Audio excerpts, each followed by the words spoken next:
Hi everyone, and a very warm welcome to this tour of the Manse garden. This originally was shown during a Zoom meeting where a good number of people turned up, but we also wanted to make sure that as many people as possible had the opportunity to have a nosy around the Manse garden if they wanted to do so. So I'm going to try and narrate this. It's similarly as I did over the Zoom meeting. But it's just lovely to have you with us and to have you looking around the garden. So the video will start now. It just starts with an introduction that leads you through the house into the garden, a little bit of a tour, and then I'll talk you through some of the plants that are in each of the sections of the garden.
We start by looking at some of the main borders in the garden.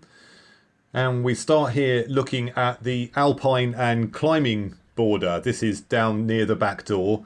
And in that border there, you've got some dwarf conifers, dwarf pines. There's some blue-eyed grass, Lewisia, some rock rose. You can see here we're looking at one of the Clematis. Unfortunately, we don't know its name, but there's also honeysuckle, jasmine and ivy in that border. Here's what we call the 3-rock border because it's got 3 rocks in it. You've got that lovely Erysimum called red jep, some iris, Primula, Aubrieta, Crocosmia. There's that lovely iris, looking absolutely beautiful. And some Ranunculus too. This beautiful red.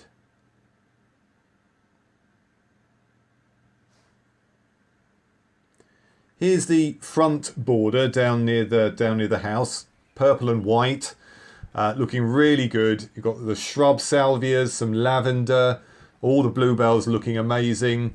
Lots of salvia in that border, some Aquilegia, there's some Stachys, this lovely rose which we'll come back to in a bit, some Campanula and Aubrieta, and a Pizzaporum shrubs. We've got 2 of those, as well as the lamb's ear you can see there. And it pans round towards the pond area. Then as you go up the side path, just at the top of the pond, what you've got here is there's some absolutely gorgeous foxgloves, some wild geranium, sweet williams. Here's that lovely meadow rue, which is looking great. Ornamental grasses in here. Some veronica called First Glory.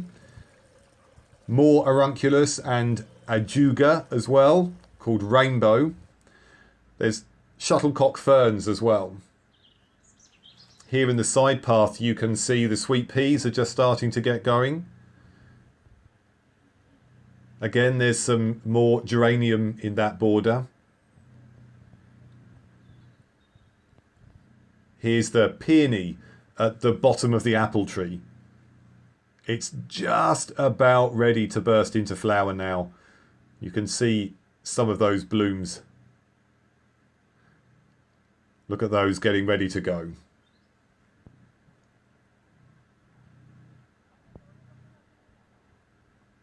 There's also the lovely shrub Salvia called Hot Lips.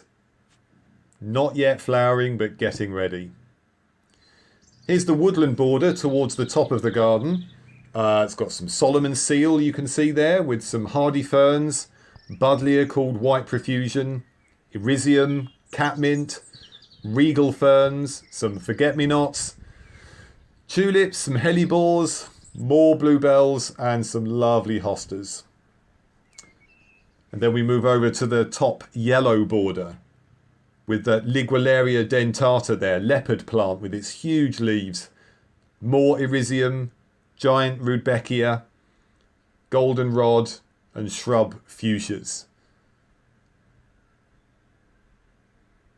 You can see those dinner plate sized leaves on the Liguleria. And then into the rose garden. This has been in place for about 2 to 3 years now, so the plants are still developing. Got lots of buds going. We wanted to give you some time to look at the different names of roses we've got. So I'll go quiet and let you look at these.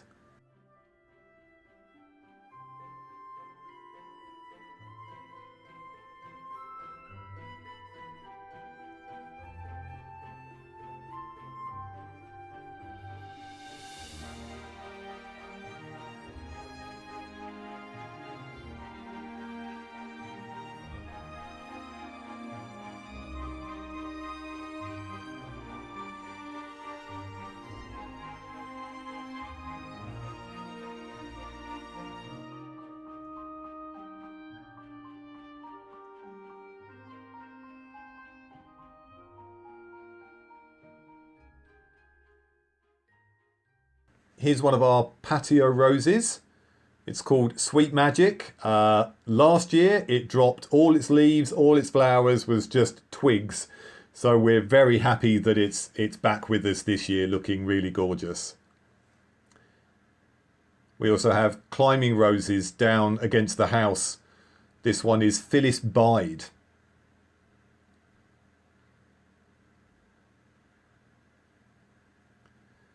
And here in the purple and white border, we've got Twice in a Blue Moon. You can see it there with the dragonfly on it. Here's the beginnings of a flower.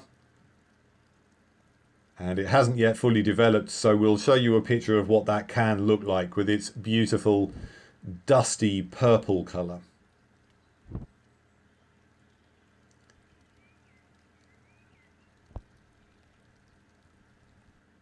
There we go. Beautiful colour. And now we have a tour by the cats. There's Pole, just sitting on a path that we cut through the lawn, just a different height. He is the explorer of the cats. You've got Meggie, who always aims to go for the grasses, having a nice little chew there.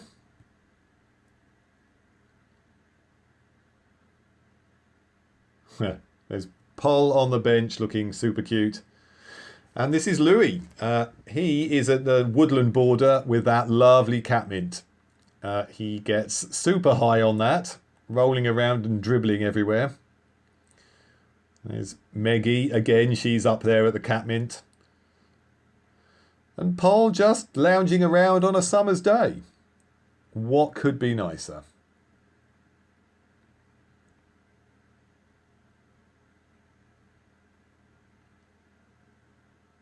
I think this is Louis post catmint, looking a little bit frazzled. So then we move on to looking at the pots and some of the things that we're growing at the moment. So we take the woodland path through towards the greenhouse, and you can see there we've got a peach in a pot and also an absolutely beautiful acer over there in a more sheltered spot for it, which it likes. And so we go into the greenhouse. Now the greenhouse is a new feature. You may remember that we had a large tree come down towards the back of the garden which took out a fig tree and other things, so we gave us a chance to put this in. Here's some wonderful courgettes, thanks to Pat for those. So they're doing quite nicely with lots of buds there coming. We've also got some roses that we're trying to root, which I appreciate is a brave thing to do, but we'll give it a go. Here's our cucumber seedling.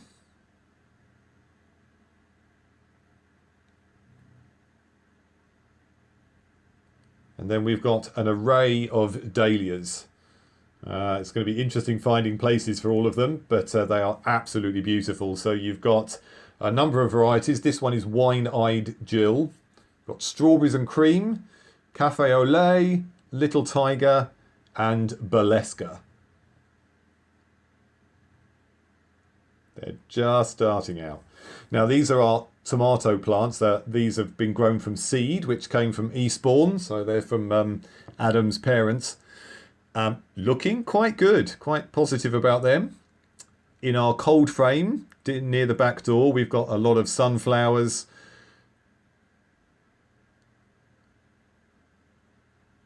Yeah, they're coming on looking really good, so hopefully a good display of those.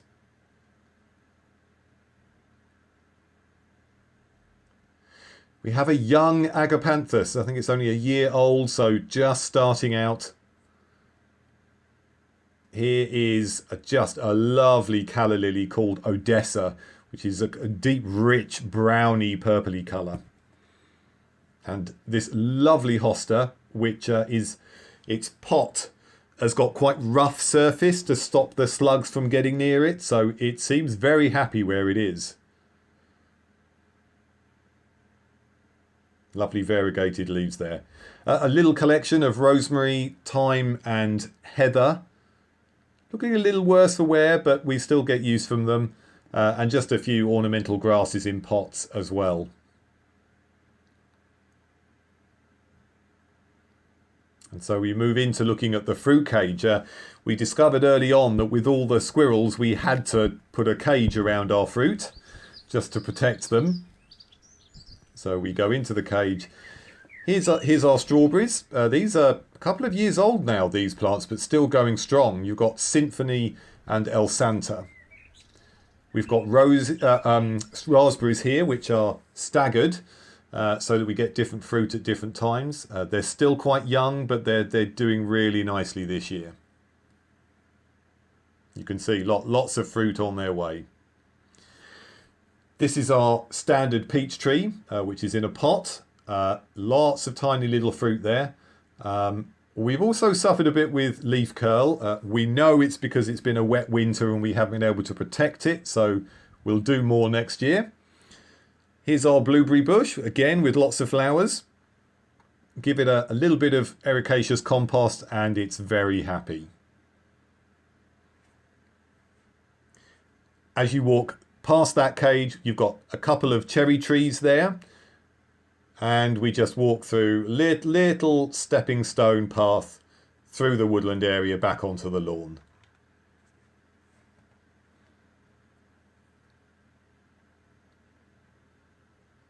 So let's have a little look at the pond.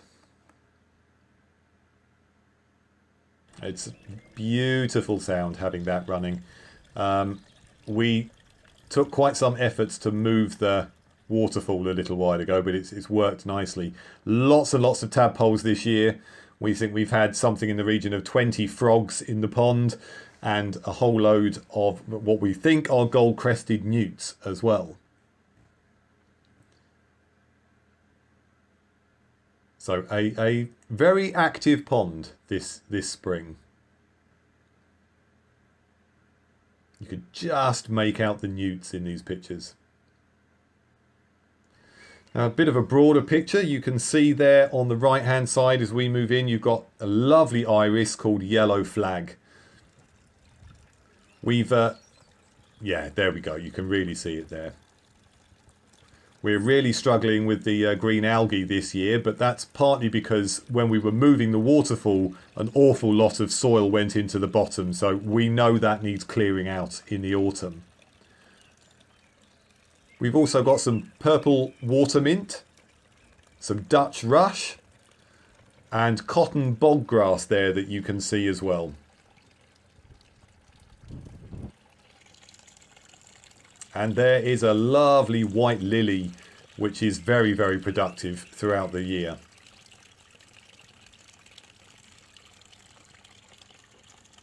In the background, you can see that purple ajuga.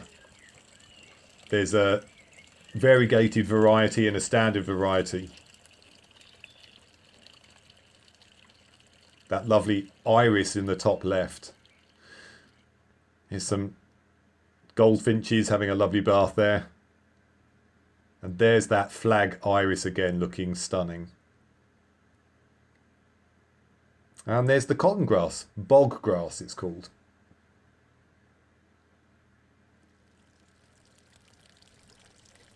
There's a close-up of the waterfall, and you can see there's that's pulsatilla there at the top right. And as we're really lucky to have a lot of trees in the garden, we thought we'd just give you that perspective as well. We've got two different types of apple trees. We've got a Cox and we think a Bramley as well. Had heavy blossom this year, so we're expecting good fruit. Just a lovely collection of trees at the top of the garden. Loving the canopy.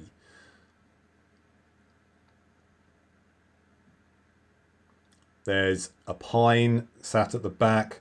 We've got silver birch. Just taking time to lie on the grass and look up at the canopy is a wonderful thing. You can see this elder here.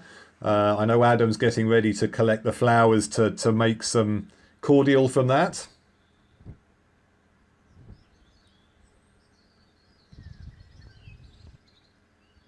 Yeah, there's that silver birch. Just looking up through the leaves helps you to feel a little bit small in creation and aware of God's presence.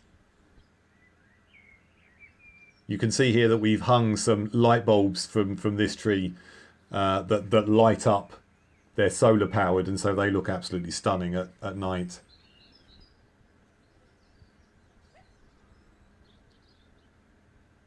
And yes, there's a cowbell from Switzerland. When my brothers and sisters and I took Dad away a few years ago, that was what I brought back. And a reminder. The kiss of the sun for pardon, the song of the birds for mirth. One is nearer God's heart in a garden than anywhere else on earth.